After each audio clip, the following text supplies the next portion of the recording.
ಮಾನ್ಯ ಹರಿಪ್ರಸಾದ್ ಸಾಹೇಬ್ರೆ ಹಾಗೂ ಶ್ರೀನಿವಾಸ್ ಗೌಡವರೇ ಹಾಗೂ ಎಲ್ಲಕ್ಕಿಂತ ಹೆಚ್ಚಾಗಿ ಇಲ್ಲಿ ಆಗಮಿಸಿದಂಥ ಗೌರವಾನ್ವಿತ ಬಂಧುಗಳು, ನಾನು SC ರಾಮಚಂದ್ರ, ಶಿವಮೊಗ್ಗ ಜಿಲ್ಲಾ ಆರ್ಯಟಿಗರ ಸಂಘದ ಕಾರ್ಯದರ್ಶಿಯಾಗಿದ್ದೇನೆ.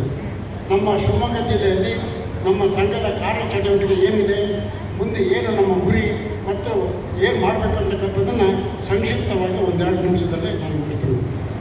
ಬಂಧುಗಳೇ, ಶಿವಮೊಗ್ಗ ಜಿಲ್ಲೆಯಲ್ಲಿ ಶಿವಮೊಗ್ಗ ನಗರದಲ್ಲಿ ಒಂದು ಅದ್ಭುತವಾದಂಥ ಸಭಾಭವನವನ್ನು ಕಟ್ಟಿ ಅದಕ್ಕೆ ಈಡಿಗರ ಭವನ ಅಂತ ಹೇಳ್ಬಿಟ್ಟು ಹೆಸರಿಸಿದ್ವಿ. ಸುಮಾರು 7 ರಿಂದ 8 ಕೋಟಿ ರೂಪಾಯಿಗಳ ಖರ್ಚಾಗಿರ್ತದೆ. ಈ ಒಂದು ಸಮುದಾಯ ಭವನಕ್ಕೆ ನಮ್ಮ ಮಾನ್ಯ ಹರಿಪ್ರಸಾದ್ ಸಾಹೇಬ್ರವರು ಕೂಡ 25 ಲಕ್ಷ ರೂಪಾಯಿಗಳನ್ನು ಅನುದಾನವನ್ನು ಕೊಟ್ಟಿರ್ತಾರೆ ಅಂತಕ್ಕಂಥದ್ದನ್ನು ಈ ಸಂದರ್ಭದಲ್ಲಿ ಹೇಳಲಿಕ್ಕೆ ನನಗೆ ಹೆಮ್ಮೆ ಅನಿಸುತ್ತದೆ. ಸರ್, ಈ ಕಾರಣಕ್ಕಾಗಿ ತಮಗೆ ಅಭಿನಂದನೆಗಳು. ಅಷ್ಟೇ ಅಲ್ಲ, ಈ ಒಂದು ಆರ್ಥಿಕವಾಗಿ ನಾವು ತುಂಬ ಸಂಕಷ್ಟದಲ್ಲಿರ್ತಕ್ಕಂಥ ಸಂದರ್ಭದಲ್ಲಿ ನಮಗೆ ಆರ್ಥಿಕ ಸಹಾಯವನ್ನು ಕೂಡ ಮಾಡಿದರು. ಅದು ಎಷ್ಟು ಅಂತಕ್ಕಂಥದ್ದನ್ನು ಹೇಳೋದಿಲ್ಲ, ಯಾಕೆಂದರೆ ಅವರು ಸರ್ಕಾರಿ ನೌಕರರಾಗಿದ್ದರಿಂದ ಆ ಒಂದು ಅಮೌಂಟನ್ನು, ದೊಡ್ಡ ಪ್ರಮಾಣದ ಅಮೌಂಟನ್ನು ನಮಗೆ ಸಹಾಯ ಮಾಡಿದ್ರು. ಸರ್, ಈ ವೇದಿಕೆಯಿಂದ ತಮಗೂ ಕೂಡ ಅಭಿನಂದನೆಯನ್ನು ಸಲ್ಲಿಸುತ್ತೇನೆ. ಒಂದು ವೇಳೆ ನಾವು ಶಿವಮೊಗ್ಗದ ನಗರದಲ್ಲಿ ಒಂದು ಹಾಸ್ಟೆಲನ್ನು ನಡೆಸ್ತಾ ಇದ್ದೀವಿ. ಸುಮಾರು 35 ಜನ ಮಕ್ಕಳು ಇದ್ದಾರೆ. ಸುಮಾರು 25 ಗುಂಟೆಯಲ್ಲಿ ಆ ಜಾಗ ಇದೆ. ನಮ್ಮ ಗುರಿ ಏನು ಅಂತಂದರೆ ಅಲ್ಲಿ ಒಂದು ಅದ್ಭುತವಾದಂಥ ಹಾಸ್ಟೆಲನ್ನು ಪುನರ್ ನಿರ್ಮಾಣ ಮಾಡಬೇಕಂತಕ್ಕಂಥದ್ದು ನಮ್ಮ ಗುರಿ. ಯಾಕಂದರೆ ಈಗಾಗಲೇ ನಮ್ಮ ಸಂಘದ ವತಿಯಿಂದ 35 ಜನ ಬಡ ಮಕ್ಕಳಿಗೆ ನಾವು ಉಚಿತವಾಗಿ ಅಲ್ಲಿ ವ್ಯವಸ್ಥೆಯನ್ನು ಮಾಡಿಕೊಟ್ಟಿದ್ದೀವಿ. ನಮ್ಮ ಗುರಿ ಏನಂದರೆ ಸುಮಾರು 100-150 ಜನ ಮಕ್ಕಳಿಗೆ ಅಲ್ಲಿ ಸ್ಥಳಾವಕಾಶ ಮಾಡಿಕೊಡ್ಬೇಕಂಥದ್ದು ನಮ್ಮ ಗುರಿ ಇದೆ. ಹಾಗಾಗಿ ಎಲ್ಲ ಬಂಧುಗಳು ಕೂಡ ಈ ನಿಟ್ಟಿನಲ್ಲಿ ಸಹಾಯ ಮಾಡಬೇಕು.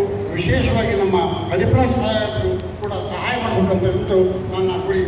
ನಾವು ವಿಶೇಷವಾಗಿ ಶಿವಮೊಗ್ಗ ಜಿಲ್ಲೆ ಸಂಘಟನೆಗೇನು ನಮಗೆ ಕೊಡ್ತಾ ಇಲ್ಲ. ಯಾಕಂದರೆ ಈ ನಾಡಿಗೆ ಮುಖ್ಯಮಂತ್ರಿಗಳನ್ನು ಕೊಟ್ಟಂಥ ಬಂಗಾರಪ್ಪನಂಥ ಧೀಮಂತ ನಾಯಕರನ್ನು ಕೊಟ್ಟಂಥ ಜಿಲ್ಲೆ.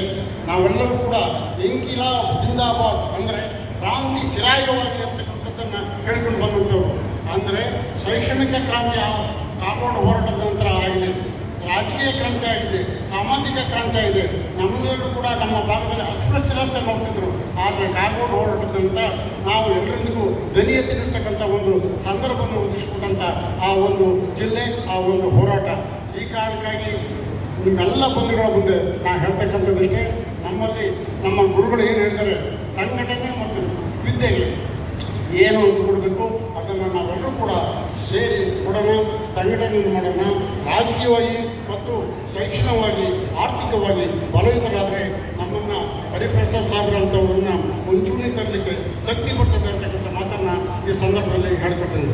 ಯಾಕಂದರೆ ಹರಿಪ್ರಸಾದ್ ಅಂತ ಸಾಹೇಬರು ಬರೀ ನಮ್ಮ ಶಿವಮೊಗ್ಗ ಜಿಲ್ಲೆಗೆ ಅಷ್ಟೇ ಅಲ್ಲ, ನನಗೆ ತಿಳಿದ ಮಟ್ಟಿಗೆ ಇಡೀ ರಾಜ್ಯದ ಎಲ್ಲ ಸಂಘ ಸಂಸ್ಥೆಗಳು ಕೂಡ ತಮ್ಮ ಅನುದಾನವನ್ನು ಕೊಟ್ಟಂಥ ಮಹನೀಯರು.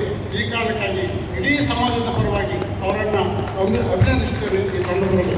ಒಂದು ಕಡೆ ನಮ್ಮಲ್ಲಿ ಒಂದು ಗುರಿ ಇಟ್ಟುಕೊಂಡಿದ್ದೀವಿ, ಆ ಗುರಿಗೆ ತಾವೆಲ್ಲರೂ ಕೂಡ ಸಹಕಾರ ನೀಡಬೇಕು ಅಂತ ಮಾತಾಡ್ತೇನೆ.